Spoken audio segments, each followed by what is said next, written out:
hospital for hopefully the last time on my finger. I'm hoping that everything's going to look okay today and we're back to normal.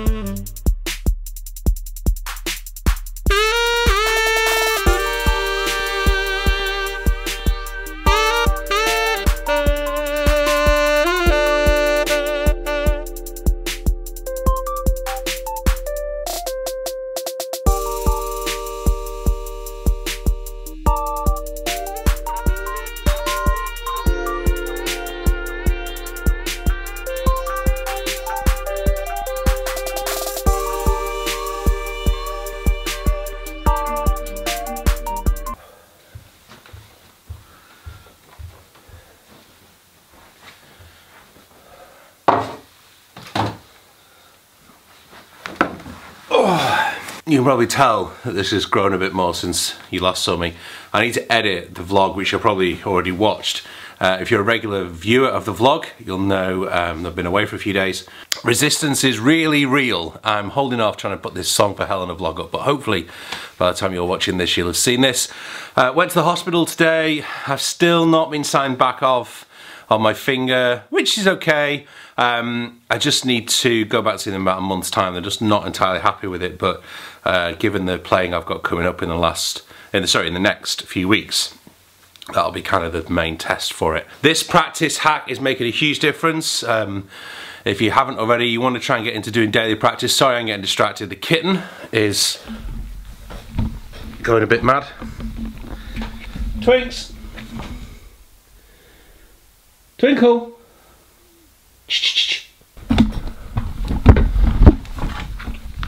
She is there, I've not lost the plot. I've got a new leg.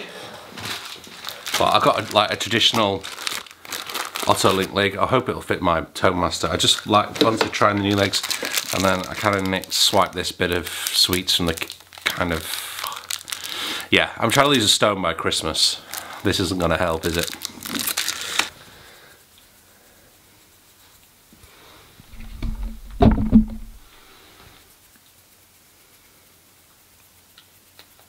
Now, some of you lot are going to want me to do a big old comparison test, but I'm not doing it today. But I wanted to just highlight, this is a link ligature. No, it's not the original. The original link ligatures for this mouthpiece go for like 150 quid. People are just taking the... But I've been playing, since I got this Super Tone Master link, I've been playing on this Sax Ligature, which is a copy of a Winslow. These are about 95 quid. Maybe they're a bit less, I can't remember. They're expensive for a ligature.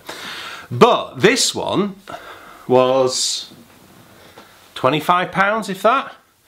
And it's just off a standard modern link, because of course a lot of the modern links now are just copies of the old ones in terms of dimensions. And do you know what? It plays great. I'm really pleased.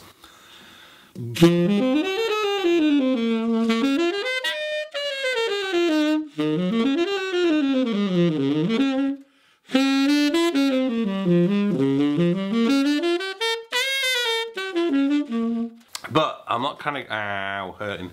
One of the things my therapist said, that's not like, you know, mental therapist, physical therapist, said about my finger is I need to get some heat patches because it really did wonders, but it's now just getting a little sore. So one of the things I'm going to have to do for gigs, she said that up to the next 6 months, is warm my hands before I start playing and practice as well. So I'm going to get on with that in a minute. I just want to run a little bit with this new leg and see kind of what it sounds like.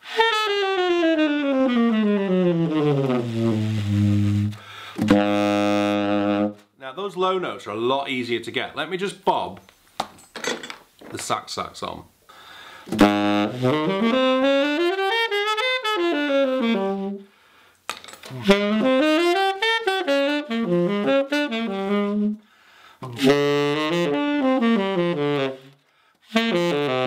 It feels more resistance with the sax versus the link.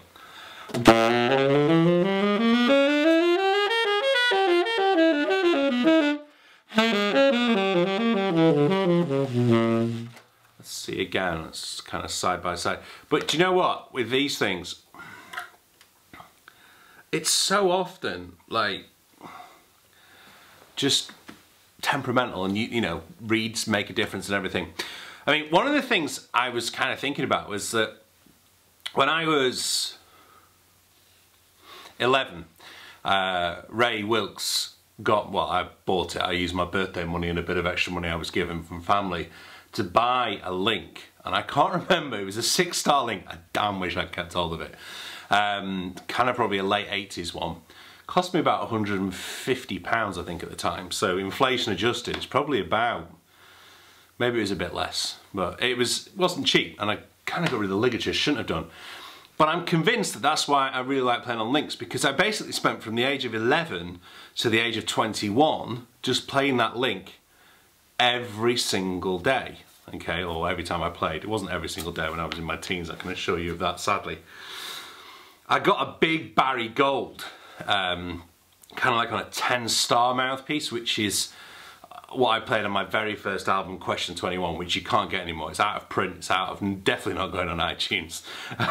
But yeah, I've definitely played like a massive like 9-10 star on that. And then I kept going back to the link, particularly when I was doing jazz gigs at the Villa. I'm hoping all this is in focus because I'm kind of a bit too far back.